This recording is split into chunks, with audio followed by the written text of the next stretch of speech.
Good evening students, स्वागत है आप सभी का हमारे यूट्यूब चैनल पर जिसका नाम है शौर्य क्लासेस फॉर हिस्ट्री। आज मैं बीए सेमेस्टर 1 के बच्चों के लिए पेपर CC1 जिसका नाम है हिस्ट्री ऑफ इंडिया, इससे आज एक टॉपिक आप लोगों के सामने लेकर उपस्थित हूं। आज हमारा टॉपिक जो है वह है गुप्ताज द गोल्डन एरा।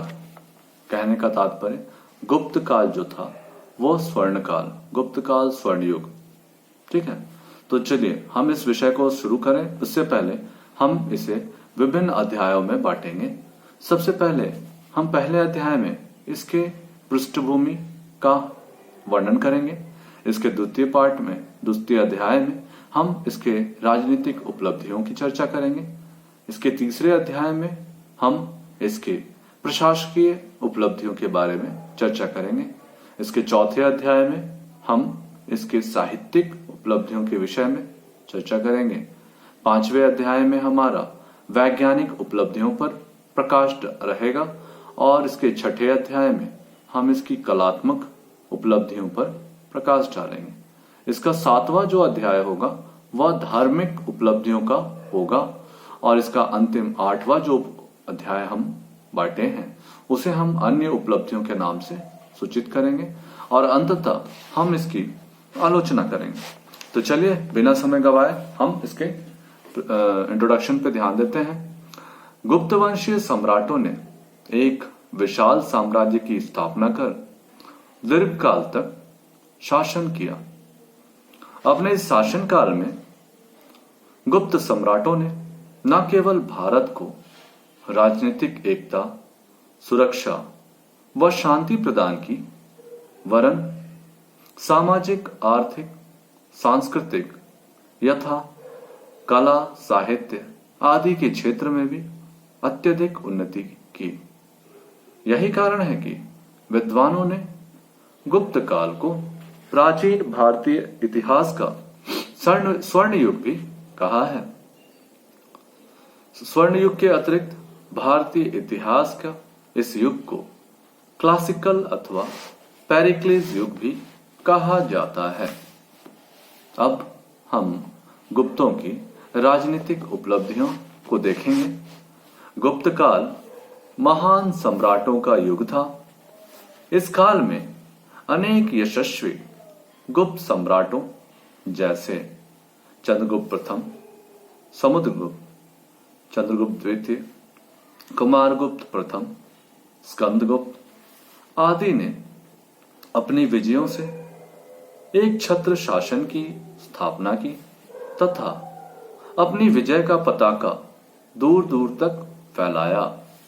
अश्वमेध यज्ञ किए तथा विभिन्न उपाधियां जैसे महाराजधिराज, महापराक्रम, परम भागवत, विक्रमादित्य आदि उपाधियां धारण की। इन शासकों ने अपने सतत प्रयासों से राजनीतिक एकता की स्थापना की और यहाँ के विदेशी राज्यों को समाप्त कर दिया और भारत में पुनः एक हिंदू राज्य की स्थापना की।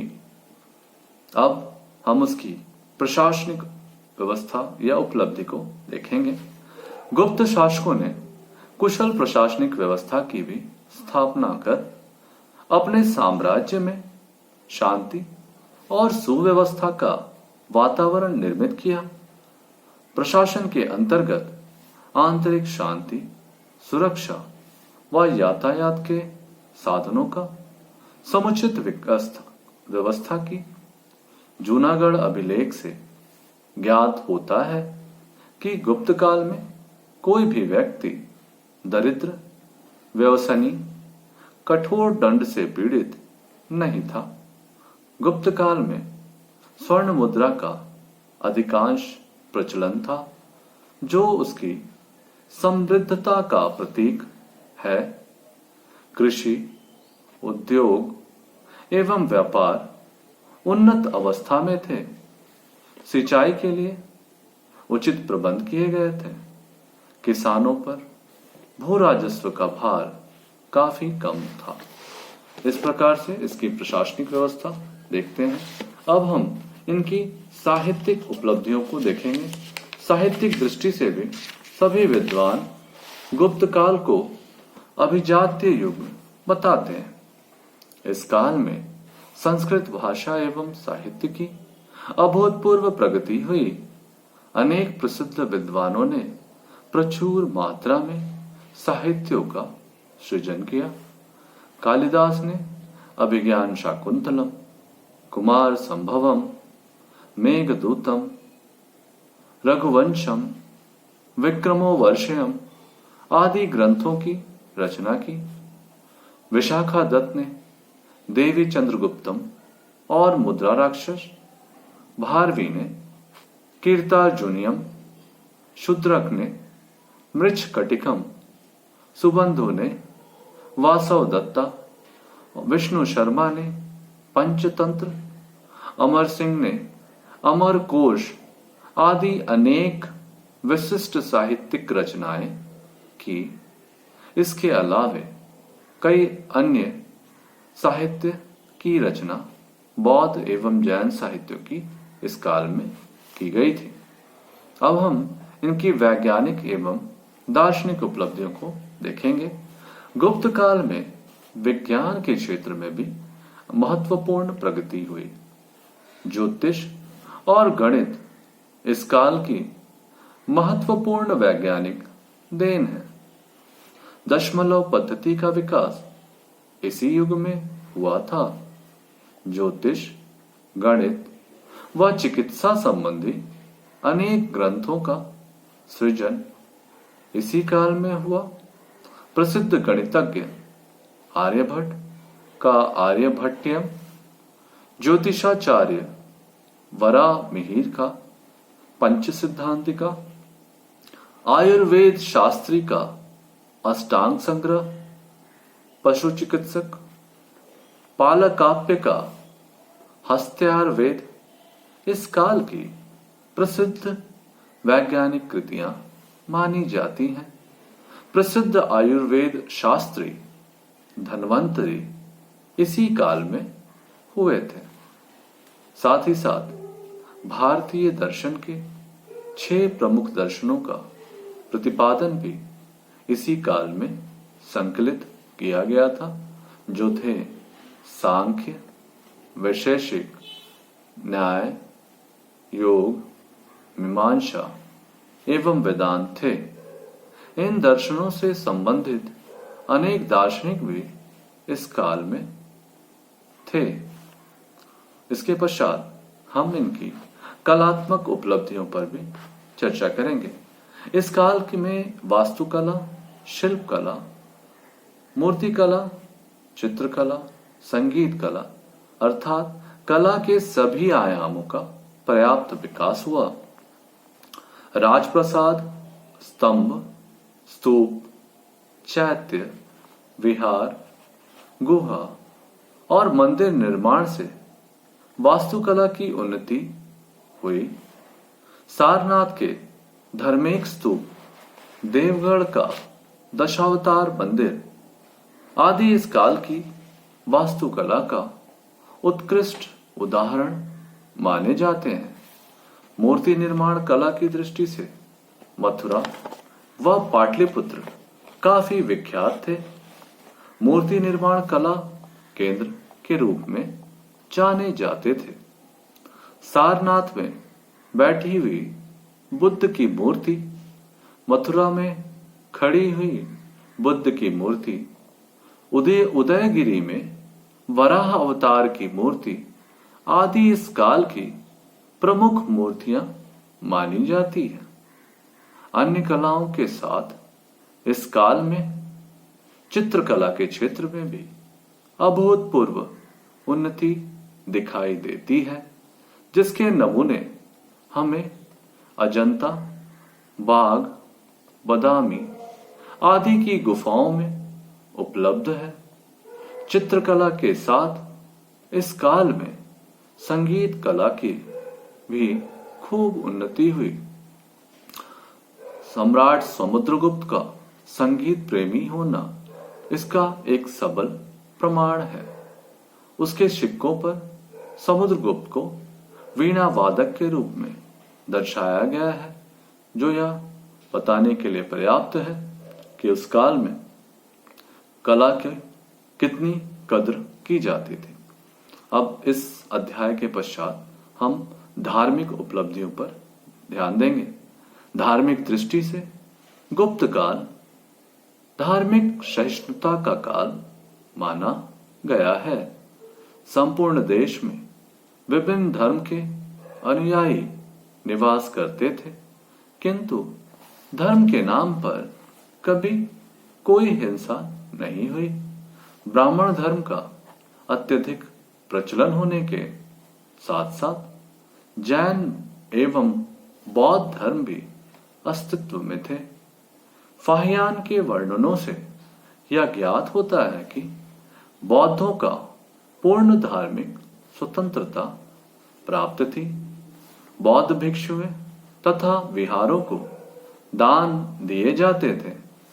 वल्लभी में जैन संगति का आयोजन इस काल में किया गया था तथा श्वेतांबर ग्रंथों की रचना गुप्त शासकों की धार्मिक सहिष्णुता का ही परिणाम मानी जाती है।